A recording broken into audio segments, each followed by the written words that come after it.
किसका मतलब है कि इमाम हुसैन के गम में आंसू बहाना तो सुन्नत रसूल सल्लल्लाहु अलैहि वसल्लम है। नहमदुहु व नसल्ली अला रसूलिहिल करीम, अम्मा बाद, फ़अऊज़ु बिल्लाहि मिनश शैतानिर रजीम, बिस्मिल्लाहिर रहमानिर रहीम। तमाम तारीफ़ें अल्लाह सुब्हानहु व तआला के लिए और दुरूद व सलाम अल्लाह के रसूल, हम सब के आका, हम सब के मौला, ताजदार मदीना, ताजदार ख़त्म नबूवत हुज़ूर मुहम्मद रसूलुल्लाह सल्लल्लाहु अलैहि वसल्लम और अल्लाह की रहमतें, बरकतें, अज़मतें, रफ़तें उन पर नाज़िल हों जो शुहदाए करबला हैं, जो असहाबे हुसैन हैं और जो अंसारे हुसैन हैं।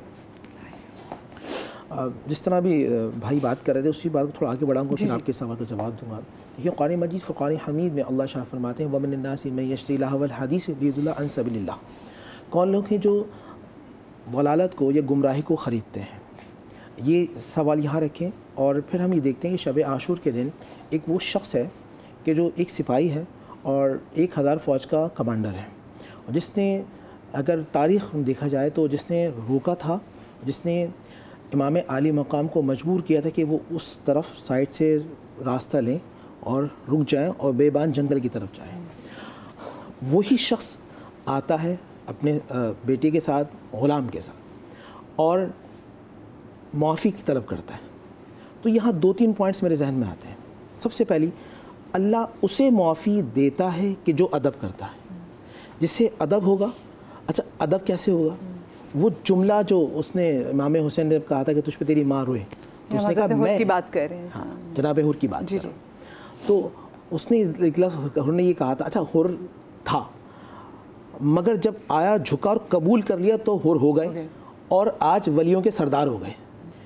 मस्जिद नबवी के अंदर अल्लाह के नबी सल्लल्लाहु अलैहि वसल्लम मिंबर पे तशरीफ़ फरमा होते हैं, तो जगह रसूलुल्लाह का शहर है, मिंबर रसूलुल्लाह का है, बैठने वाले रसूलुल्लाह हैं सल्लल्लाहु अलैहि वसल्लम। और वहाँ आप इशारा फरमाते हैं अला उनब्बिउकुम, क्या मैं तुम्हें ख़बर ना दूँ कि जो ज़माने में बेहतर हैं, जिनके वालिद ज़माने में बेहतर हैं, जिनकी वालदा ज़माने में बेहतर हैं, जिनके भाई ज़माने में बेहतर हैं, जिनके नाना ज़माने में बेहतर हैं, जिनकी नानी ज़माने में बेहतर हैं। क़ालू बला या रसूलल्लाह सल्लल्लाहु अलैहि वसल्लम। तो अल्लाह के नबी सल्लल्लाहु अलैहि वसल्लम के तमाम सहाबा ये रवायत करते हैं, कहते हैं कि अल्लाह के हबीब हमें बताइए वो कौन है। आप फरमा अल हसन वल हुसैन, वो हसन हुसैन है। तो अब इस हदीस का पहला नुक्ता तो ये हुआ कि ज़िक्र हुसैन करना ये रसूलुल्लाह की सुन्नत है और ज़िक्र हुसैन सुनना ये सहाबा की सुन्नत है। तो जो आज अल्लाह के नबी सल्लल्लाहु अलैहि वसल्लम के नवासे का ज़िक्र कर रहा है वो रसूलुल्लाह सल्लल्लाहु अलैहि वसल्लम की सुन्नत को अदा कर रहा है। सबसे पहला तो ये नुक्ता है। फिर अल्लाह के नबी ने फ़ज़ाइल बयान किए। फ़ज़ाइल ये कि वो हसन और हुसैन हैं, उनके बाबा अली हैं, उनकी वालदा फ़ातिमतुज़ ज़हरा हैं, उनके नाना मोहम्मद रसूलुल्लाह हैं, उनकी नानी खतीजतुल कुबरा मलिकतुल अरब हैं। अब यहाँ मेरी बहन बैठी है और मेरी बहनें प्रोग्राम देख रही है। देखिए भाई जो होते हैं ना, वो बहनों का मान होता है, बहनों को बड़ा प्यार होता है कि ये मेरा भाई, ये मेरा मान है। और जो बेटे होते हैं ना, वो माँ की शान होते हैं। कुर्बान जाऊँ बीबी ज़ैनब पर कि औनो मोहम्मद अपनी शान दे के भाई का मान रख लिया। अल्लाह अकबर। जनाब ज़ैनब अलैहिस्सलाम के हवाले से बात की, तो ख़वातीन के किरदार के हवाले से भी बात करना यहाँ पर बहुत ज़रूरी है, क्योंकि ये जंग जो कि एक तरह से इम्पोज़ की थी, जो उसकी फ़ातिह हैं वो तो जनाब ज़ैनब हैं, जो फ़ातिह कुफ़ा शाम कहलाती हैं। ख़वातीन के किरदार पे भी ज़रा रोशनी डालिएगा। अल्लाहुम्मा सल्लि अला मुहम्मदिन व अला आले मोहम्मद सल्लल्लाहु अलैहि वसल्लम। आज हम सब यहाँ मौजूद हैं, ज़िक्र अहले बैत कर रहे हैं, और अगर ज़ैनब कुबरा ना होती तो शायद हम ऐसे ज़िक्र भी ना कर सकते हैं।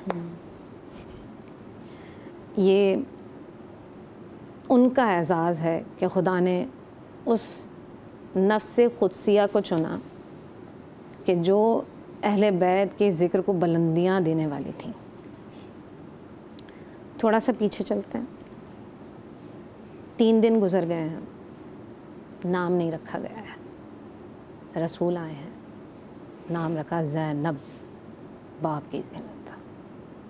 किसकी बेटी हैं ये? जिनका नाम है अबीहा। ज़ैनब जो है ना, वो हैं कि जो ज़िक्र अहले बैत को करने वाली हैं। कूफा में آج تک مجھے تو کوئی ایسی بیٹی نظر نہیں آتی ہے جو اپنے باپ کی ایسے دلیری سے تعریفیں کرنے والی ہوں، جو مجالس کے اہتمام کرنے والی ہوں. النبی اولا بالمؤمنین، نبی مومنین کی جانوں سے زیادہ ان پر حقدار ہیں. اولا کا مطلب سمجھتے ہو کیا ہے؟ اولا سب سے زیادہ حقدار. اور وہ اولا کس کو بتایا؟ من کنت مولا فہذا علی مولا.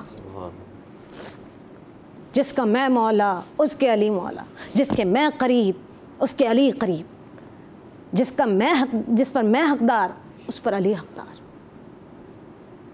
جس کے لیے میری محبت ضروری اس کے لیے علی کی محبت ضروری. اور اس کا پرچار کرنے کے لیے جس نفس کو چنا گیا ہے وہ زینب ہے. اللہ اکبر. اور یہ کوفہ میں مجالس کا اہتمام کرنے والی ہیں، یہ ام المصائب ہیں، یہ شریکت الحسین ہے. یہ کوئی عام بات نہیں ہے شریکت الحسین کہلانا. انسان کو بیدار تو ہو لینے دو. ہر قوم پکارے گی ہمارے ہیں حسین، ان کی شریکہ ہیں یہ. اللہ اس پر قادر ہے کہ جہاں وہ زمزم کے چشمے جاری کر سکتا ہے نا، تو یہاں پر دودھ کی نہریں بہنا کوئی مشکل بات نہیں تھی. لیکن یہ کمال پر فائز تھی خواتین، اور اس پر صبر کرنا ناممکنات میں سے تھا. آپ دیکھیں کہ جب جناب زینب کی ہم بات کرتے ہیں نا، تو یہاں پر مصائب کا اختتام نہیں ہوا ہے. یہاں پہ تو یہاں سے شروعات ہوئی ہے. اور شروعات کا عالم یہ ہے کہ میں اپنی بات کروں، آپ کی بات کروں، ایک غم پر ہمیں سمجھ میں نہیں آتا کہ ہم کیا کریں. اب ہم بوکھلا جاتی ہیں. اور یہ وہ ہیں کہ جو شیر دل بیٹی ہیں اپنے باپ کی. کوفیوں اپنی نگاہوں کو نیچے کرو، یہ اہل بیت گزر رہی ہیں، خواتین اہل بیت ہیں جو یہاں سے گزر رہی ہیں. اتنا دلیر کوئی ہو سکتا ہے؟